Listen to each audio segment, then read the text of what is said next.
இப்போ சோஷியல் மீடியால அதிகமா பேசப்பட்டு இருக்க விஷயம் அப்படின்னு பார்த்தா யூடியூபர் இர்ஃபான் பத்தி தான். அப்படி என்னதான் பண்ணாரு அவரு அப்படின்னு பார்க்கும்போது தான் தெரியுது, தனக்கு பிறக்க போற குழந்தை ஆனா பெண்ணா அப்படின்றத கண்டுபிடிச்சிட்டு அதை அவரோட யூடியூப் சேனல்லயே ரிவீல் பண்ணிருக்காராம்.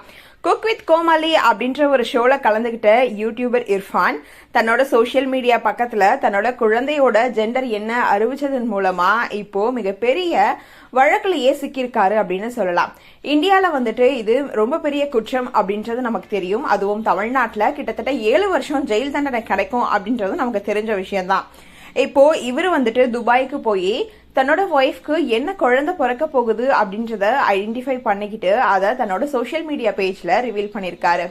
இந்த ஒரு பேஜ் தான் இப்போ சமூக வலைதளங்கள்ல மிக பெருசாவே பேசப்பட்டு இருக்கு. இதை பத்தி ஒரு வீடியோ கூட அவர் எடுத்திருக்காராம்.